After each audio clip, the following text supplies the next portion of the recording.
बेटी एक बार चल के लड़के को देख तो लो। मेरा दावा है कि लड़का तुम्हें बहुत पसंद आएगा। बाला बहुत अच्छा लड़का है। हाँ हाँ बेटी, हम लोग तुम्हारे दुश्मन तो नहीं हैं।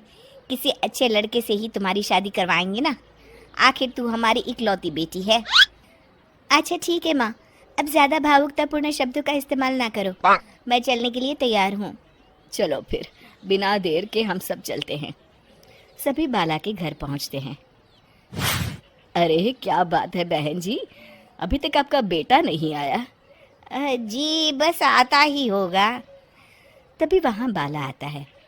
लो जी, आ गया मेरा बेटा। ये लोग तुझे देखने आए हैं और ये इनकी बेटी नम्रता है। बाला के सर पर बिल्कुल बाल नहीं होते। ये देख नम्रता और उसके परिवार वालों की आंखें फटी की फटी रह जाती है। ये तो टकला है। हे भगवान, माँ पिताजी, आप दोनों एक टकले से मेरी शादी करवाने वाले थे। अरे ये तो पूरा उजड़ा चमन है। देखो बेटी, इस तरह किसी का मजाक उड़ाना गलत है। किसी के बारे में इस तरह की बातें नहीं करते। बालों का क्या है, वो तो आते जाते रहते हैं। लड़का टकला है तो क्या हुआ, इंजीनियर है, अच्छा खासा कमाता है। आप चुप रहिए जी।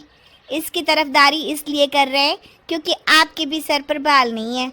मैंने तो आपसे शादी कर ली, मगर मैं अपनी बेटी की शादी एक टकले से बिल्कुल नहीं करवाऊंगी।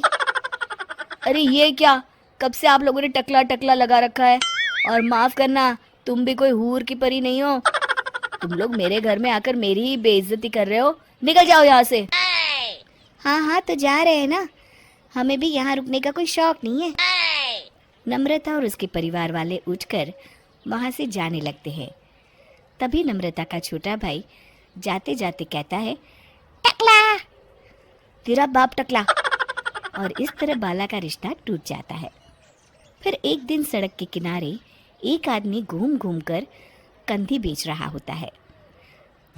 कंधी ले लो, कंधी, एक से बढ़िया एक कंघी ले लो, नए जमाने की कंघी ले लो। अरे भाई ये ले लो। घूमते घूमते वो बाला के पास पहुंच जाता है। अरे भाई साहब, कंधी लोगे क्या? ये लो।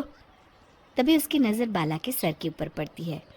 अरे माफ़ करना भाई साहब, आप इसे लेकर क्या करोगे? आपके सर पर तो बाल ही नहीं है। आपका तो स्टेडियम पूरा खाली है। चलता हूँ, कंधी ले लो, कंधी ले लो। कंधी वाले की बातें सुनकर बाला को बुरा लगता है। उस समय बाला को ऐसा महसूस होता है कि उसके लिए दुनिया में सबसे कीमती कोई चीज़ अगर है तो वो सिर्फ बाल है। बाला सड़क पर चलते हुए लोगों के बाल बड़े गौर से देखता है।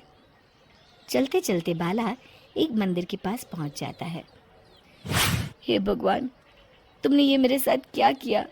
थोड़े से बाल अगर मुझे दे देते तो तुम्हारा क्या चला जाता? सारी दुनिया मेरा मजाक उड़ाती है। अरे भाई, आज पहला इंसान देख रहा हूँ जो मंदिर आकर भगवान से अपने लिए बाल मांग रहा है। बेटा, भगवान ने तुम्हें सब कुछ तो दिया है। अच्छी सेहत है, अच्छी नौकरी है। लगता है तुम्हारी तबीयत ठीक नहीं है। घर जाओ, सब ठीक हो जाएगा। बाला वहाँ से चला जाता है। घर पहुंचकर बाला खाना खाता है और अपने कमरे में सोने के लिए चला जाता है। फिर सुबह जब बाला सोकर उठता है तो आईने के सामने अपने आप को देखकर हैरान हो जाता है। बाला के सर पर एकदम घने बाल आ जाते हैं। बाला खुशी से झूम उठता है। अरे ये तो चमत्कार हो गया, मेरे सर पर बाल आ गए। लेकिन ये हुआ कैसे? दोस्तों, अगर आप इस कहानी का दूसरा भाग देखना चाहते हैं तो हमें कमेंट करके ज़रूर बताएं।